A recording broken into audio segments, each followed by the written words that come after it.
네, 반갑습니다, 여러분. 오늘 이 시간에는 여러분들과 우리나라 여름철에 많이 다가오는 이제 태풍에 대해서 알아보도록 하겠습니다. 자, 태풍이라고 하는 애는 풍속에 굉장히 강한 이제 비바람을 몰아치는 아니다, 악기상이다 라고 알고 계시면 될 것 같은데, 자, 한번 정의를 한번 살펴보도록 하죠.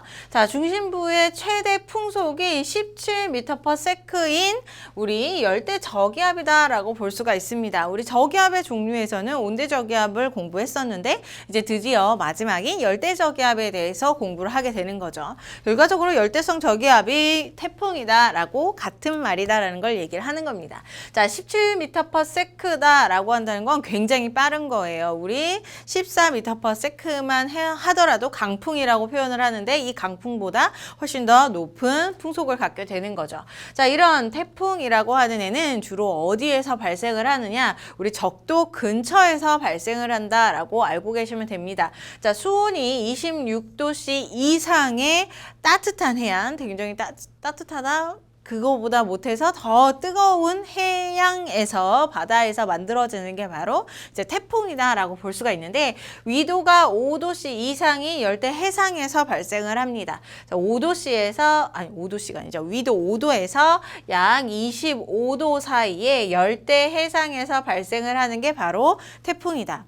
자, 여기서 조심해야 될 게 적도에서는 만들어지진 않아요. 위도 0도가 바로 적도가 되는데, 그 적도에서는 전향력이라고 하는 힘이 없기 때문에 이 태풍이 소용돌이를 쳐야 되는데 소용돌이가 일어나지 않습니다. 그 결과 적도에서는 만들어질 수가 없고, 적도보다 조금 더 위쪽에서 저장력이 존재할 수 있는 따뜻한 해양에서 이제 바로 이 태풍이 만들어지게 된다. 자, 어떤 에너지원을 따라서 어떤 에너지원을 가지고 태풍이 만들어지느냐? 우리 증발한 수증기가 응결하면서 나오는 이제 잡열 혹은 수문열 혹은 응결열이라고 얘기를 하죠.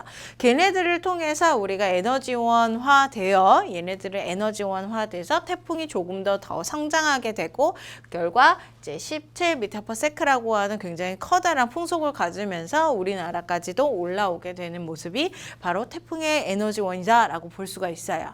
자, 이것에 대해서 조금 더 설명을 한번 해보면, 자, 열대 해상입니다. 여기 바다죠. 자, 여기에서 이제 높은 열과 그 다음에 수증기가 계속적으로 공급이 될 거예요. 그러면 이 수증기와 열이 공급된 이 공기 덩어리가 있을 텐데, 이 공기 덩어리가 점점점 포화 상태가 일어나게 되고 열을 많이 받게 되면서 이제 무슨 현상이 일어나게 되냐면 응결이 되는 거죠. 공기 덩어리가 포화가 돼서 너무나 밀집됐기 때문에, 수증기들이 밀집됐기 때문에 얘네들 사이에서 서로 결합이 일어나면서 이제 구름을 형성하게 되고 응결을 하게 된다. 자, 그때에 원래 기체에서 그 다음에 액체 상태에 이제 응결이 일어나게 되면 그때에 잡열이라고 하는 열이 발생을 하게 되는데, 자, 이 잡열이 바로 이제 수문열 혹은 잡열, 요 에너지원이 되는 거죠.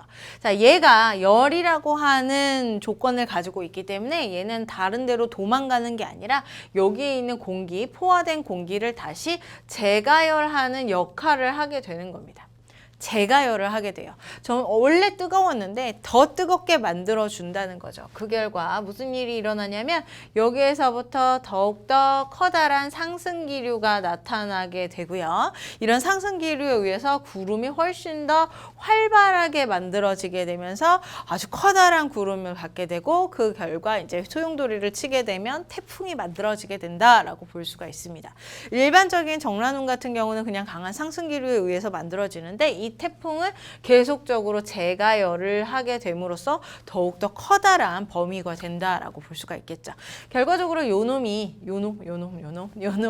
자, 에너지원이 된다라고 볼 수가 있어요. 자, 이동은 어떻게 이동을 하느냐? 이렇게 열대 해상에서 만들어진 태풍은 이제 점점점 위로 올라오게 됩니다. 우리나라까지 북상을 하게 되는 거죠. 근데 문제는 북상을 할 때 이렇게 한번 그려보죠. 여기가 적도 해역이에요. 위도 0도.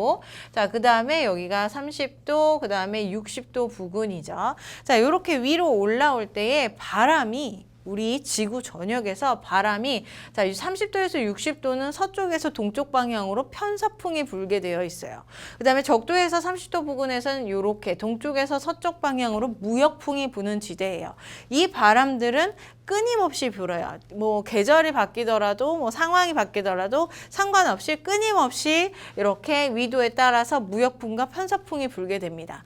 그런데 태풍이 위쪽으로 올라오려고 하잖아요. 자, 위쪽으로 올라오려고 할 때 일단은 열대상에서 만들어진 다음에 위로 올라오려고 하는데 무역풍이 오른쪽에서 왼쪽 방향으로 동쪽에서 서쪽 방향으로 치고 내려오게 되죠. 그래서 얘가 직진하지 못하고 이렇게 휘어져서 올라가게 되는 거예요.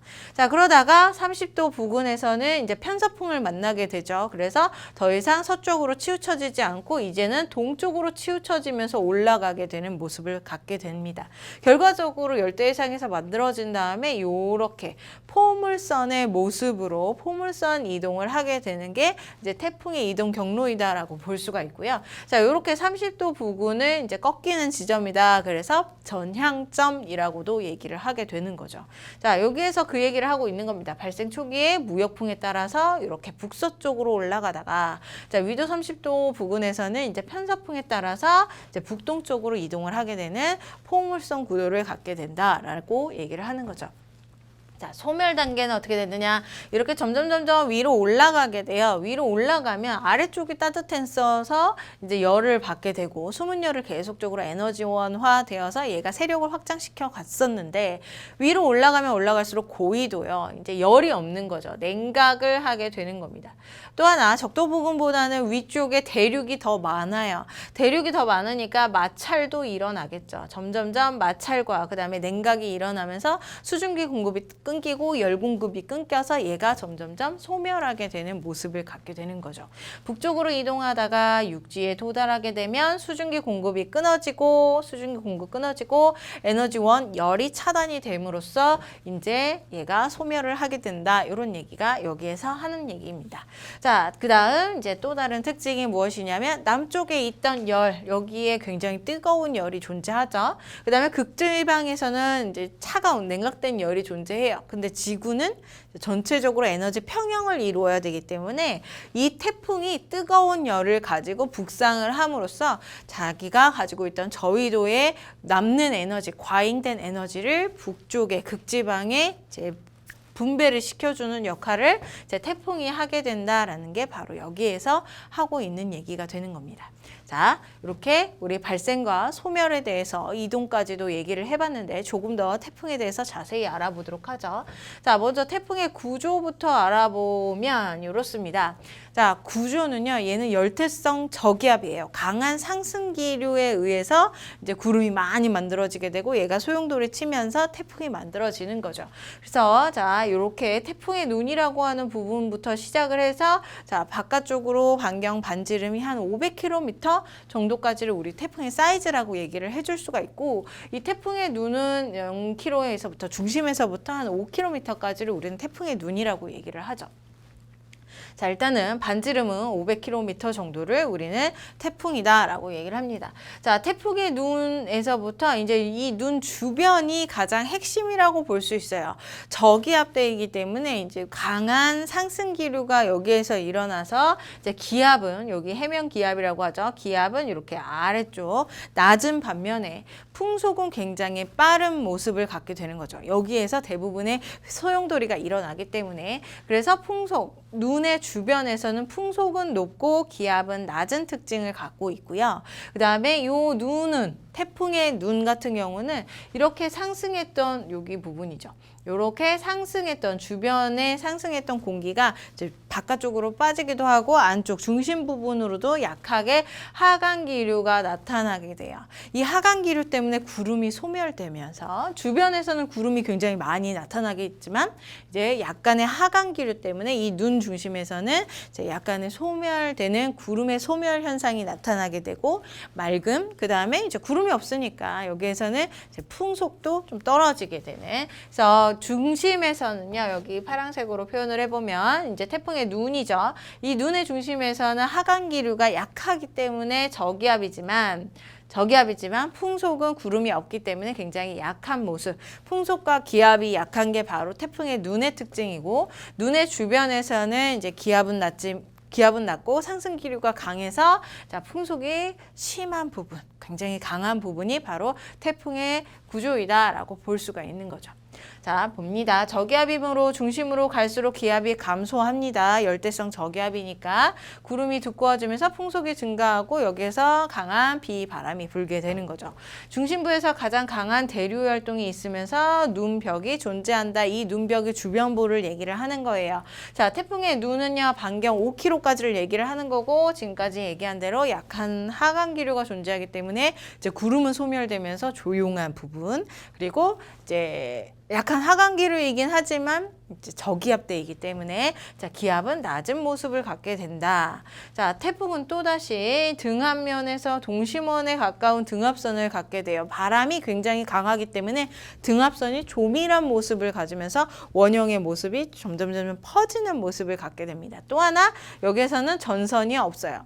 전선, 온난전선, 패색전선, 정체전선, 한랭전선 이런 것들이 없이 그냥 등압선으로만 이루어진 게 바로 일기도에서 태풍을 표현하는 방법이다라는 걸 알아두시면 되겠습니다. 자, 핵심은요, 눈과 이 눈 주변부 이렇게 두 가지로 나눠서 기억을 해주시면 될 것 같죠. 자, 이제 이동하는 경로를 한번 보도록 하겠습니다. 자, 이동 경로요. 발생 초기에서부터 무역풍과 편서풍을 받으면서 포물선 구도를 갖는다라고 얘기를 했고 30도 부근에서는 이제 전향점을 갖는다라는 것들이 여기에서 전체적으로 하고 있는 얘기죠. 자, 이렇게 포물선 구도를 가지면서 이동을 하게 되는데 여러분들이 들어봤을 거예요. 위험 반원과 안전 반원이 존재한다라는 사실. 자, 그 사실들을 이제 여기에서 얘기를 해볼 겁니다. 자, 이렇게 포물선 구도를 가지고 얘가 돌 때 이렇게 얘가 태풍의 사이즈라고 한다면 자, 아래쪽은요 지금 무역풍지대죠. 바람이 요 방향으로 불 거예요. 동쪽에서 서쪽 방향으로. 그런데 얘는 열대성 저기압이기 때문에 반시계 방향으로 바람이 불어 들어가는 특징이 있습니다. 저기압들은요 이렇게 상승 기류면서 오른쪽 손을 사용해서 풍향은 이제 나머지 네 개의 손가락이 가리키는 방향으로 휘어진다는 거 알고 있죠. 그래서 반시계 방향으로 얘가 이렇게 휘어져 들어가요. 바람이. 자, 그런데 지금 왼쪽 진행 방향의 왼쪽과 오른쪽을 비교를 해보면 무역풍과 함께 겹쳐지는 부분이 어디냐? 바로 여기 오른쪽이라는 거죠. 진행 방향의 오른쪽은 우리 저기압에 의해서 바람이 수렴되는 그 방향과 그 다음에 무역풍의 방향이 서로 같아요. 맞물려요. 그렇기 때문에 풍속이 더 증가가 되고 피해가 더 심해진다는 얘기죠. 그래서 여기 진행 방향의 오른쪽을 우리는 위험 반원이라고 얘기를 하는 겁니다. 자, 편서풍 때도 마찬가지예요. 서쪽에서 동쪽 방향으로 편서풍이 불게 되는데 진행 방향의 왼쪽 방향과 오른쪽 방향이 존재해요. 자, 왼쪽 방향 같은 경우는 이렇게 시계 방향으로 불어 들어가기 때문에 이렇게 들어가는 거죠. 자, 이렇게 들어갔을 때 편서풍과 맞물리는 바람의 수렴 부분이 어디냐면 오른쪽이라는 거예요.